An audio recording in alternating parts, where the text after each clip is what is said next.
स्वयं पर, अपनी इंद्रियों पर, भूख, प्यास, गर्मी, सर्दी आदि पर विजय व नियंत्रण पाना कौन नहीं चाहता। खेचरी मुद्रा प्राणायाम एक ऐसी विधि है जो आपको अलौकिक शक्तियों से परिपूर्ण बनाती है। आज हम आपको खेचरी मुद्रा प्राणायाम करने की विधि, लाभ व उसमें बरतने वाली सावधानियों के बारे में बताने जा रहे हैं।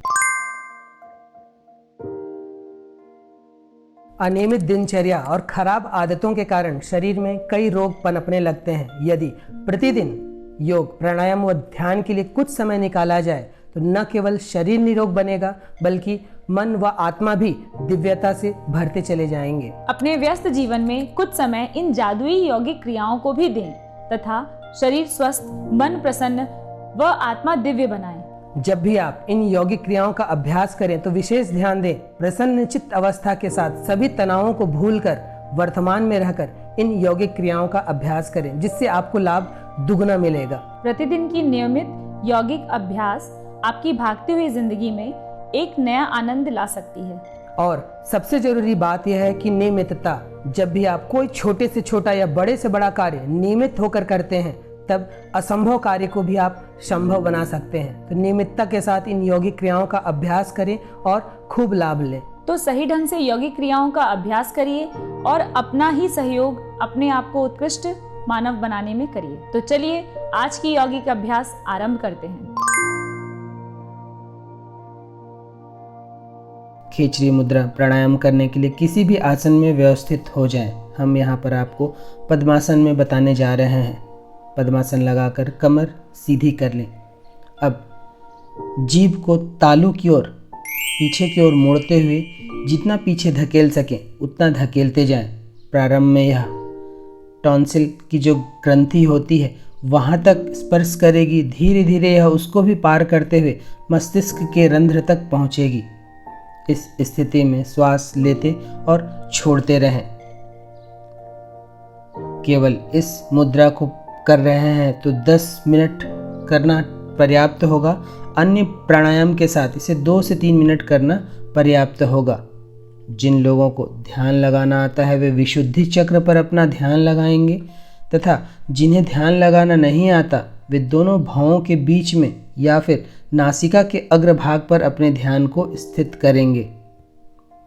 इस मुद्रा को करने के लिए पद्मासन, सिद्धासन, अर्ध पद्मासन, वज्रासन, स्वस्तिकासन, सुखासन किसी भी आसन में व्यवस्थित हुआ जा सकता है। जो लोग शारीरिक रूप से असक्षम हो या सुखासन पर भी न बैठ पाते हों वे लोग बिना हैंडल के चेयर पर कमर सीधी रखते हुए भी इस खेचरी मुद्रा प्राणायाम का अभ्यास कर सकते हैं।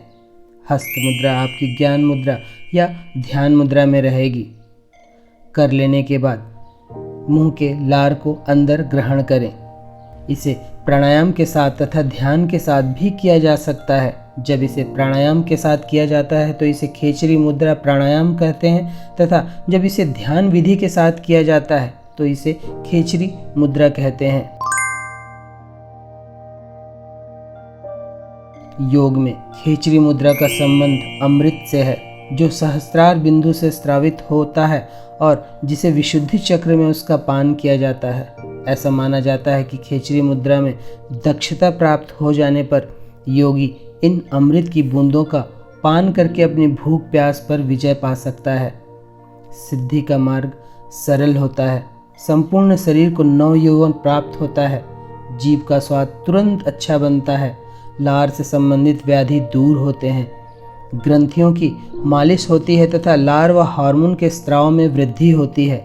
आंतरिक शांति व स्थिरता आती है। प्रसव काल में महिलाओं के लिए भी काफ़ी लाभदायक मुद्रा है। खेचरी मुद्रा के अद्भुत लाभ हैं। यह मुद्रा व्यक्ति में सिद्धिदायक होता है। माना जाता है कि ऐसे अभ्यासी की जीवा में माँ सरस्वती का वास हो जाता है। वह जो बोलता है वही होता है या वह वही बोलता है जो सत्य होता है या होने वाला होता है। इसके अभ्यास से आध्यात्मिक उन्नति तीव्रता के साथ प्राप्त होती है।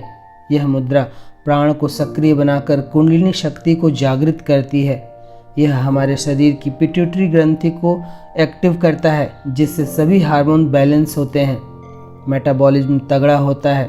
भोजन का पाचन अच्छा होता है, वजन कम करता है, रोग प्रतिरोधक क्षमता बढ़ती है, गले की समस्याएं दूर होती हैं, मुंह की दुर्गंध, तनाव, बुढ़ापा दूर करने में सहायक मुद्रा है। खेचरी शब्द संस्कृत की दो धातुओं खे और चर से मिलकर बना है। संस्कृत में खे का अर्थ आकाश और चर का अर्थ चलने वाला होता है। चूँकि इस मुद्रा में जीभ को आकाश की ओर चलाया जाता है तथा इसे मस्तिष्क की रंध्र की ओर ले जाया जाता है, इसलिए इसे खेचरी मुद्रा कहते हैं। खेचरी मुद्रा के अभ्यास से विशुद्धि, आज्ञा, सहस्त्रार व मूलाधार चक्र स्वस्थ, संतुलित व सक्रिय होते हैं। देर तक करने से सभी चक्रों को लाभ मिलता है तथा कुंडलिनी शक्ति ऊर्ध्वगामी होती है। ध्यान करते समय यह मुद्रा लगाने पर ध्यान के अद्भुत लाभ मिलते हैं। खेचरी मुद्रा करते समय यदि मुंह में कड़वा स्वाद आए तो तुरंत खेचरी मुद्रा के अभ्यास को रोक देना चाहिए। इस प्रकार का स्वाद शरीर में विषाक्त तत्वों की उपस्थिति का सूचक है। मुंह या जिभ में कोई रोग या घाव हो तो इसका अभ्यास नहीं करना चाहिए। खांसी या बढ़े हुए टॉन्सिल की दशा में भी इसका अभ्यास न करें। उच्च ज्वर की दशा या गंभीर बीमारी से ग्रस्त होने पर भी इसका अभ्यास न करें। खेचरी मुद्रा इतना लाभकारी है कि इसकी परम अवस्था पाने को चीन आदि देश में जीभ और तालू को जोड़ने वाले मांस तंतु को धीरे धीरे काटा जाता है, जिससे जीभ लंबी होती है और इसे मस्तिष्क वाले रंध्र तक पहुंचाना आसान होता है। पांचों इंद्रियों पर संयम लाने वाली इस मुद्रा का अभ्यास योग्य गुरु के सानिध्य में ही करें। तो यह था खेचरी मुद्रा प्राणायाम करने की विधि, लाभ व इसमें बरतने वाली सावधानियाँ।